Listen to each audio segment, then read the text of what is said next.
மேகலா, சக்தி ஏதோ கொஞ்சம் நிம்மதியா இருக்கா. அது போன ஜென்மத்துல செஞ்ச புண்ணியம் போல இருக்கு. நம்ம எல்லாத்தையும் மறந்துட்டு ஊருக்கு போயிடலாம். அங்க போய் புது வாழ்க்கை ஆரம்பிக்கலாம். அதுக்கு ஏற்பாடு பண்ணு.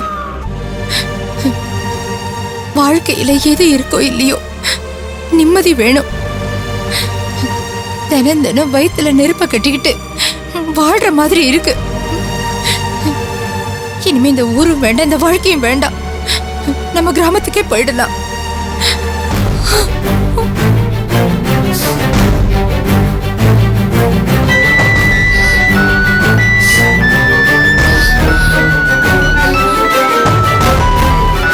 ஹலோ,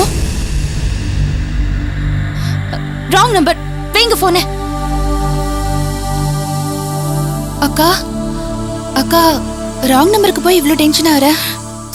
இல்ல, அது தெரியல, யாரோ ஒரு பொறுக்கி ஃபோன் பண்ணி தொந்தரவு பண்றான், அதான்.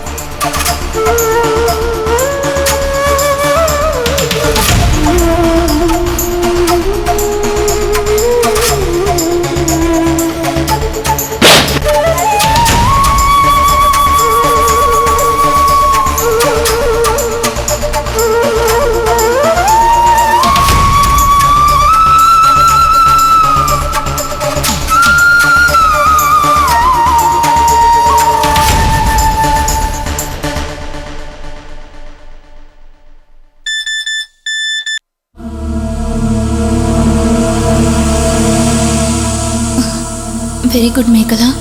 காலையிலேருந்து எந்த சேட்டையும் பண்ணாம அமைதியா இருக்க. இப்படிதான் இருக்கணும். நான் மறுபடியும் கால் பண்ணுவேன். அதுவரை இப்படியே சமத்தா இருக்கணும்.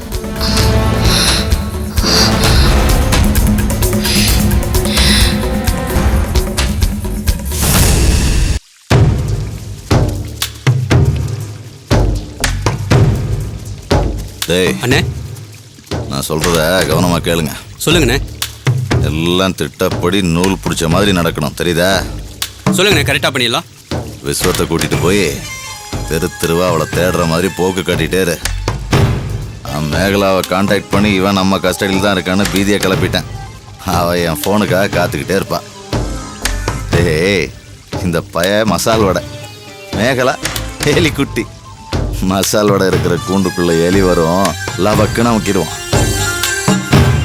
என் திட்டப்படி எல்லாம் கரெக்டா நடந்தா இன்னைக்கு ராத்திரி காஞ்சிபுரம் லாட்ஜில் விஸ்வம் மேகலாவை கொலை பண்ணுவான். நீங்க சொல்ற மாதிரி கரெக்டா நடக்குமாண்ணே? எல்லாம் கரெக்டா நடந்தா இதுவும் நடக்கும்டா. நடக்கணும். அப்படி நடக்கணும்னா எல்லாரும் ஒழுங்கா அவன் வேலையை செய்யணும். எங்கேயும் தப்பு நடந்துடக்கூடாது, புரியுதா? சரிங்க. நானே விஸ்வம் வரானே, கொடுங்க, நான் அடிக்கிறேன். எங்கேயும் தப்பு நடந்துடக்கூடாதுரா. சந்து பொந்து விடாம மேகலாவை தேடணும். வாங்க தம்பி, மேகலாவை தேடுறத பத்தி தான் இப்ப பேசிக்கிட்டு இருந்தான். அப்படியே சார்? ஆமா தம்பி, என்ன இப்படி தாடி கீடி வச்சுக்கிட்டு டல்லா? போய் சலூன் போய் முதல்ல சேவ் பண்ணிட்டாங்க. இல்லை பரவாயில்ல, அப்படியே இருக்கட்டும். என்ன தம்பி இவ்வளோ சோர்வா பேசுறீங்க? நீங்க தேடுற மேகலா நாளைக்கு டக்குன்னு வந்து நின்னா அவன் முன்னாடி இப்படி டல்லா நின்னா நல்லாவா இருக்கும்? ஃப்ரெஷ்ஷா இருக்க வேணா? இந்த பொம்பளைகளுக்கு அவளுக்கு பிடிச்ச ஆம்பளை பளிச்சுன்னு இருந்தா தான் பிடிக்கும், இல்லைன்னா அப்செட் ஆயிடுவாளுங்க. பாருங்க எப்படி அனுபவம். டேய் தம்பி, சலூன் கூட்டு போறேன். எதுக்கு சார் அதெல்லாம்? போங்க தம்பி, பெரிய மனுஷன் சொல்றதை கேளுங்க. போய் சேவ் பண்ணிட்டு ஃப்ரிட்ஜில் வச்ச தக்காளி மாதிரி பழன்னு வாங்க. டேய் தம்பி, மாப்பிள்ள மாதிரி கூட்டு வா. சரி, போங்க சார்.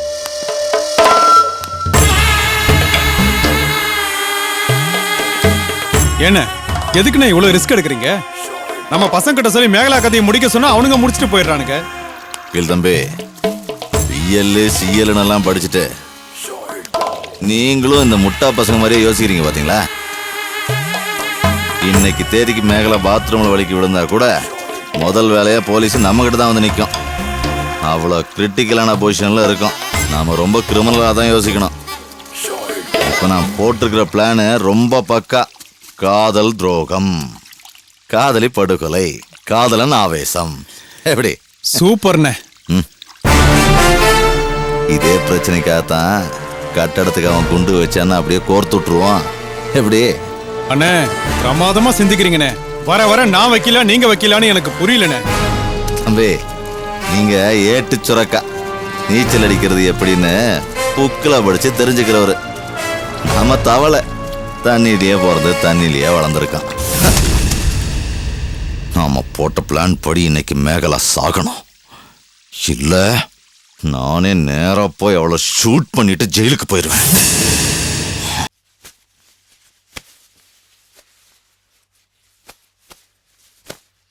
என்ன விஜி, துணி மடிக்கிறியா?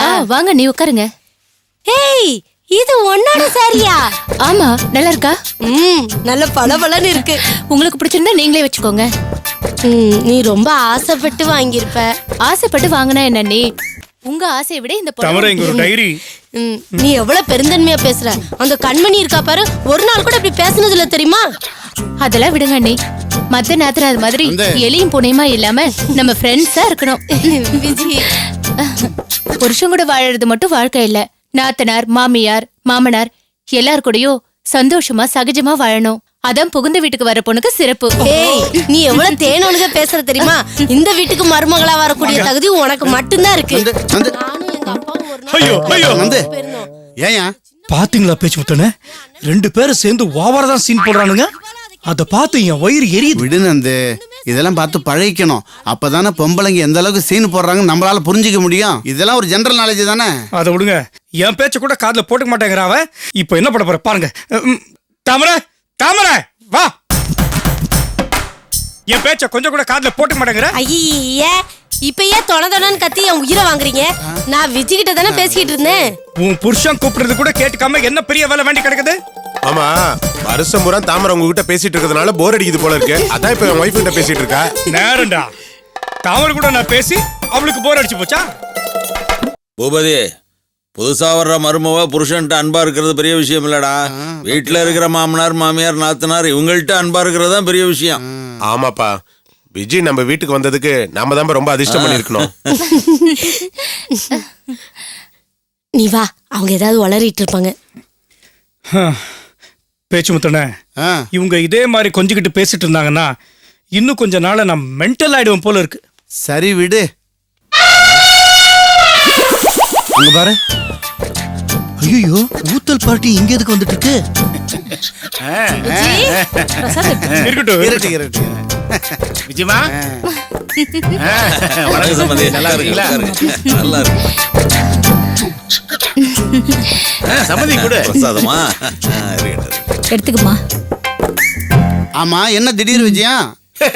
இன்னைக்கு விசேஷமான நாள். கோயிலுக்கு போயிருந்தோம். சுவாமி தரிசனம் முடிச்சிட்டு பிரசாதத்தை கையில வாங்கும்போது நம்ம சம்பந்தி முகம்தான் ஞாபகத்துக்கு வந்தது. நிஜமாவா? பின்ன என்னது யாருடைய சன்னிதானம் நினைக்கிறீங்க? முருகப்பெருமானுடைய சன்னிதானம். நம்ம சம்பந்தி தண்டபானுடைய ஞாபகம் வராம வேற யாருடைய ஞாபகம் நினைக்கிறீங்க? மாமா எப்படி க்ளீன் போல்ட் ஆயிட்டா இருக்கு. ஆமா ஆமா, கம்மல். பிரசாதத்தை சம்பந்தி வீட்டுல கொடுத்துட்டு போலாம் தான் நாங்க வந்தோம். அடேங்கப்பா, அப்படியே அந்த பிரசாதத்தை கொடுத்துட்டு கொஞ்ச நேரம் கழிச்சு லஞ்சை சாப்பிட்டுட்டு அப்புறம் தூங்கி எந்திரிச்சு கொஞ்ச நேரம் அட்டை அடிச்சுட்டு ஈவினிங் ஆயிடும். ஈவினிங் டிஃபன் சாப்பிட்டுட்டு எல்லாத்தையும் இங்கே முடிச்சுட்டு போயிடல. கரெக்டா சொன்னீங்க தம்பி. எல்லாரும் ஒன்னா உட்காந்து பேசுறதுலயும் சாப்பிடுறதுலயும் இருக்கிற சந்தோஷத்துக்கு ஈடு என்ன உலகத்துல வேற எதுவுமே கிடையாது. என்ன உங்களுக்குள்ளே பேசிக்கிட்டு இருக்கீங்க? சத்தமே வெளியே வர மாட்டேங்குது. பொதுவா சம்பந்தக்காரங்க வீடுன்னா இருந்து சாப்பிட்டு போறதுக்கு சின்ன கூச்சப்படுவாங்க. அத சொல்றீங்களா?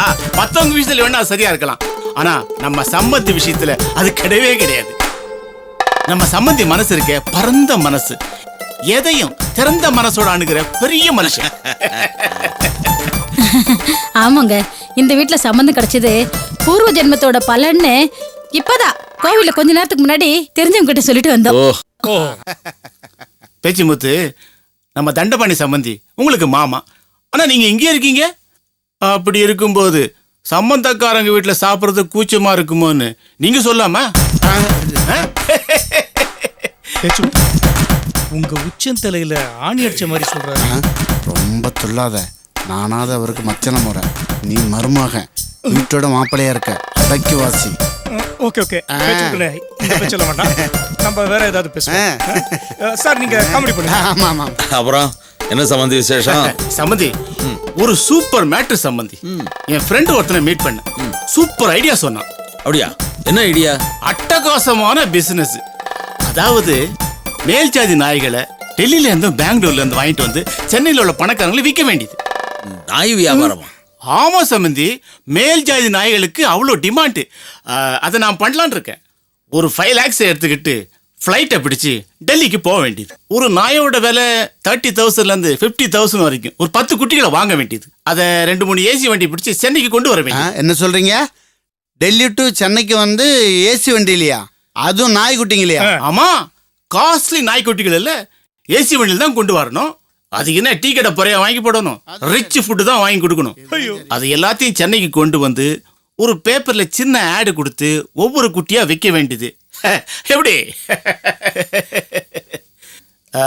அந்த பிசினஸை பண்ற ஐடியால் தான் இருக்கேன். ஆனா என்ன, எனக்கு கொஞ்சம் ஃபண்டு முடையா இருக்கு. நீங்க ஒரு 5 lakhs கொடுத்தீங்கன்னா நாளைக்கே ஃப்ளைட்டை பிடிச்சி டெல்லிக்கு போயிடுவேன். என்னங்க நீங்க சம்பந்தி கிட்ட கேட்டா கொடுக்க மாட்டேன்னு சொல்ல போறாரு, தயங்காம கேளுங்க. அதெல்லாம் ஒத்து வராது சம்பந்தி, விட்டுருங்க. என்ன சம்பந்தி பட்டுன்னு சொல்லிட்டீங்க? பாருங்க சம்பந்தி, ஏற்கனவே இருந்த சம்பந்தி கிட்ட இப்படிதான் குடுக்கல் வாங்கல் வச்சு அந்த பிரச்சனையே இன்னும் தீரல. மறுபடியும் நான் சூடுபட்டுக்க விரும்பல. நமக்குள்ள உள்ள உறவுகள் என்னைக்கும் சுமூகமா சந்தோஷமா நல்லா இருக்கட்டும். ஆனா பணம் கொடுக்கறது வாங்குறது இது மாதிரி பிசினஸ் டீல் எதுவுமே வேண்டாம், விட்டுருங்க.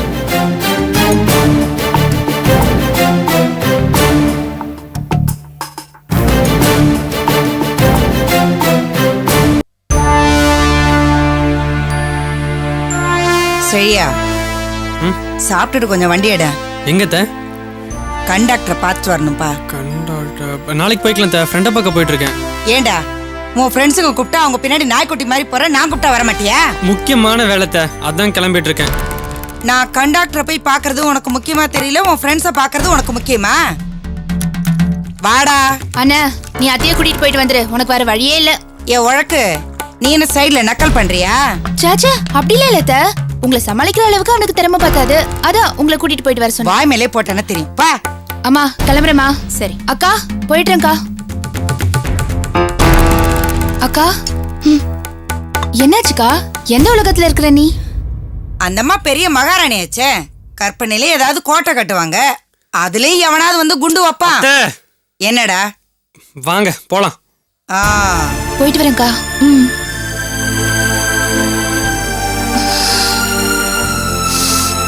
மேகலா, என்னம்மா ஒரு மாதிரியா இருக்க? இல்லம்மா, எப்பவும் போலதான் இருக்கேன். வாமா மேகலா. கீதா, நீ போய் காஃபி எடுத்துட்டு வா. இல்ல ஆண்டி, அதெல்லாம் ஒண்ணும் வேண்டாம், பரவாயில்ல. நீ உள்ள வா.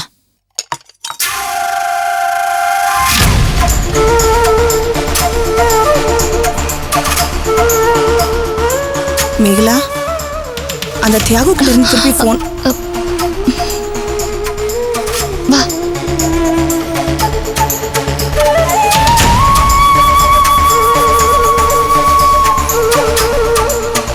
ஹே, போன் ஏதாவது வந்ததா? இல்ல. இப்போ என்ன பண்ணலான்னு இருக்க? ஒன்னும் தெரியல. எதை யோசிச்சாலும் கண்ணை கட்டி காட்டுல விட்ட மாதிரி இருக்கு. எது நினைச்சாலும் குழப்பமா இருக்கு, பயமாவும் இருக்கு. பயம் இல்லாம எப்படி இருக்கும்? பிரச்சனை அப்படிப்பட்டதாச்சே. நம்ம கிட்ட இப்ப 2 சாய்ஸ் தான் இருக்கு. ஒண்ணு, இதை நம்மளா டீல் பண்ணணும், இல்ல போலீஸ் கிட்ட போகணும். என்ன கேட்டா நம்ம போலீஸ் கிட்ட போறதுதான் பெட்டர், சேஃப். இல்ல அனிதா, இந்த விஷயத்துல மட்டும் நான் உறுதியா இருக்கேன். கண்டிப்பா போலீஸ் வேண்டாம். ஆமா அனிதா, தியாகு விஷயத்துல திரும்பவும் நான் ரிஸ்க் எடுக்க விரும்பல. இப்பவே தாத்தாவை நான் பறி கொடுத்திருக்கேன். அவன் எது வேணாலும் பண்ணுவான். இப்ப வேற விஸ்வம் இதுல இன்வால்வ் ஆயிருக்காரு. போலீஸ் நமக்கு எந்த உறுதியை கொடுத்திருந்தாலும் விஸ்வத்தோட உயிருக்கு முன்னாடி எனக்கு எதுவுமே முக்கியம் இல்ல. புரியுது மேகலா. விஸ்வத்துக்கு எந்த பிரச்சனையும் வராம நம்ம இந்த பிரச்சனையை ஹேண்டில் பண்ணணும். ஆமா, இந்த விஷயத்தை பத்தி நீ வீட்டுல சொல்லிட்டியா? எப்படி அனிதா சொல்ல முடியும்? இப்ப வீட்டுல இருக்கிற நிலைமையில முடியாது. அதுவும் இப்போ விஸ்வம் இதுல இன்வால்வ் ஆயிருக்காரு. ஏற்கனவே என் அத்தை என்ன திட்டிட்டே இருப்பாங்க. இதுல விஸ்வம் இன்வால்வ் ஆயிருக்காருன்னு தெரிஞ்சதுன்னா அவ்வளவுதான், கேட்கவே வேண்டாம். அது சரி மேகலா, ஆனா ஒரு விஷயம் யோசிச்சு பாத்தியா? நீ இந்த மாதிரி தான் ஒவ்வொரு தடவையும் ஏதாவது ஒரு பிரச்சனை வீட்டுல மறைக்க அது இன்னும் பெருசாகி கடைசியில எல்லாரும் ஒன்ன வந்து திட்டுற மாதிரி ஆகுது. தெரியும் அனிதா. அதுக்காக என்னால இந்த விஷயத்த சொல்ல முடியாது. ஆனா நம்ம 2 பேரும் இதுல டைரக்டா இன்வால்வ் ஆறது ரொம்ப ரிஸ்கி. நான் சொல்ற மாதிரி கேக்குறியா? நீ திவாகருக்கு ஃபோன் பண்ணி அவர்கிட்ட இந்த பிரச்சனை எல்லாம் எடுத்து சொல்லி அவர்கிட்ட ஹெல்ப் கேட்டா என்ன? நீ சொல்றது சரின்னு தான் படுது. ஆனா பயமா இருக்கு. ஒருவேளை திவாகர் இதுல இழுத்து விட்டு நாளைக்கு ஏதாவது பிரச்சனை ஆயிடுச்சுன்னா அப்ப கூட நம்ம தலை தானே உருளும். ஏன் பைத்தியக்காரத்தனமா பேசுற? திவாகருக்கு பிரச்சனை வரும்னு ஏன் நெகட்டிவா யோசிக்கிற? என் ராசியே அப்படிதானே அனிதா. எனக்காக நின்ன என் தாத்தாவோட நிலைமை என்ன ஆச்சுன்னு தெரியும்ல. முட்டாள்தனமா பேசாத. நம்ம 2 பேரும் இதுல டைரக்டா இறங்க முடியாது. திவாகர் நம்ம கூட இருந்தா நமக்கு ரொம்ப உதவியா இருக்கும். நீ அவருக்கு ஃபோன் பண்ணு மேகலா.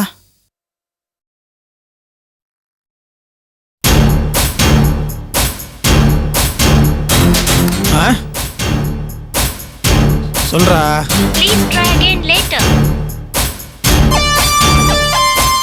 ஆஃபீஸில் தானே?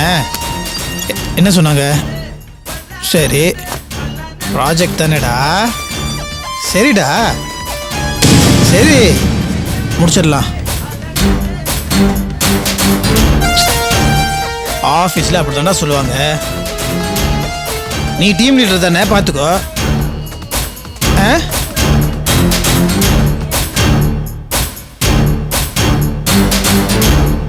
சலூனில் இருக்கேன்.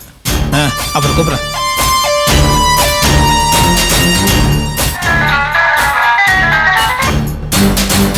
ஹலோ திவாகர், நான் மேகலா பேசுறேன்.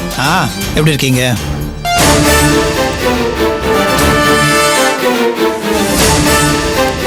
ஒரு நிமிஷம். ஹலோ, எப்படி இருக்கீங்க? நல்லா இருக்கேன். ஞாபகம் இருக்கா? நல்ல ஞாபகம் இருக்கு. உங்க பேரு விஸ்வம்.